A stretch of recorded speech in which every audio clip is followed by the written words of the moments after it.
Revision कैसे करें ये आज हम डिस्कस करने वाले हैं कि आपको रिवीजन करने में कोई दिक्कत नहीं आए। आपके पास प्रॉपर नोट्स बने होने चाहिए जो चैप्टर कंप्लीट हो गए या फिर जो चैप्टर अभी रनिंग में है। अगर आपके पास फ्लो चार्ट है तो आप वहां पे टिक करते जाओगे कि कौन कौन से हमें याद है। कोई बच्चा जो है 1 घंटे में बोर हो जाता है, कोई 1.5 घंटे में बोर हो जाता है। जब तक आपका मन कर रहा है, ठीक है, 30 मिनट 1 आवर्स, आप थोड़ा 10 मिनट का ब्रेक लीजिए, बाहर घूम आइए, ठीक है, 10 मिनट का ब्रेक लीजिए, उसके बाद वापस से आके स्टडी पे लग जाइए। हेलो बच्चे पार्टी, क्या हाल चाल। आई होप आप सब अच्छे होंगे और अपनी पढ़ाई जबरदस्त तरीके से कर रहे होंगे। मेरा नाम है अम्बरीश यादव। आज हम लोग डिस्कस करने वाले हैं रिवीजन कैसे करें। आप लोग अब धीरे धीरे चैप्टर आप लोगों के कंप्लीट हो रहे होंगे तो आप लोगों की रिवीजन करने वाली दिक्कत सामने आ रही होगी। ये सभी बच्चों के साथ होता है कि जैसे जैसे चैप्टर कंप्लीट होता है वैसे वैसे वो उसको भूलते जाते हैं। तो रिवीजन कैसे करें ये आज हम डिस्कस करने वाले हैं कि आपको रिवीजन करने में कोई दिक्कत नहीं आए।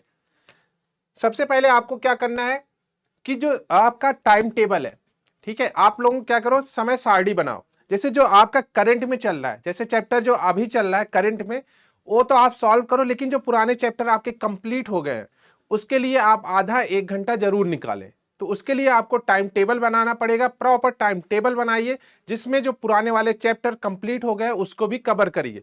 पूरी थ्योरी अगर कवर नहीं हो रही तो आप उसके क्या करो, एक एक क्वेश्चन या फिर दो दो क्वेश्चन करते रहो जिससे वो चैप्टर माइंड में बना रहे। तो सबसे पहले आप क्या करोगे, टाइम टेबल बनाओगे अपने पूरी दिनचर्या का और स्कूल का और उसके बाद कोचिंग का, ठीक है। दूसरा क्या है, नोट्स बनाना है, ठीक है। आपके पास प्रॉपर नोट्स बने होने चाहिए जो चैप्टर कंप्लीट हो गए या फिर जो चैप्टर अभी रनिंग में है, दोनों के आपके प्रॉपर नोट्स बने होंगे जिससे आप कभी भी जब भी आपको लगे कि ये हमें टॉपिक समझ में नहीं आ रहा है, आप अपने नोट्स को ओपन करिए, वहां पे देखिए वहां पे क्या बताया गया है। तो प्रॉपर नोट्स जो है बहुत ही इंपॉर्टेंट है आपकी पूरी जर्नी में। स्टूडेंट जर्नी में नोट्स प्रॉपर बनना बहुत ही इंपॉर्टेंट है। थर्ड, हम लोग समूह अध्ययन। देखो जब हम लोग पढ़ते हैं तो कभी कभी ऐसा होता है ना कि कुछ चीजें हमें समझ में नहीं आती और हमारे दोस्त को जल्दी समझ में आ जाती है, या फिर कुछ टॉपिक हमें समझ में आ जाता है दोस्त को समझ में नहीं आता है। तो हम लोग क्या करते हैं, ग्रुप स्टडी भी फॉलो कर सकते हैं। 2-4 दोस्त जो हमारे अच्छे हैं उनके साथ हम लोग क्या कर सकते हैं, अपने टॉपिक को डिस्कस कर सकते हैं। इससे क्या होगा कि हमारा टाइम भी बचेगा और जल्दी से हमें चीजें समझ में भी आ जाएंगी, ठीक है।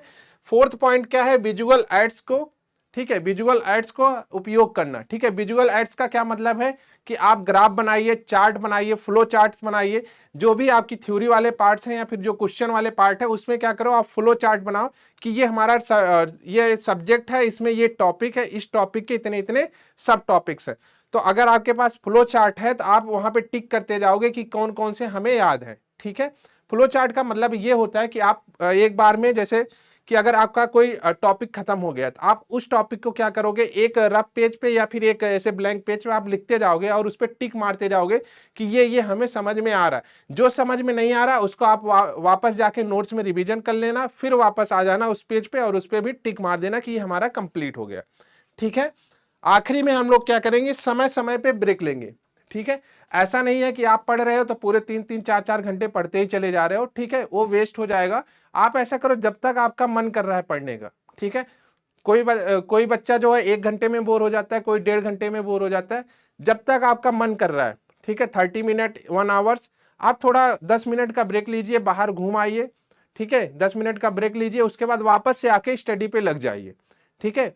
और आप अच्छे से अपनी स्टडी को कंटिन्यू करिए। तो आपको ये 5 टॉपिक 5 यहाँ पे आपको पॉइंट बताए गए हैं जिससे आपका रिवीजन वाली सारी डाउट क्लियर हो जाएंगे। आई होप आपको ये अच्छा लगेगा। थैंक यू, जय हिंद।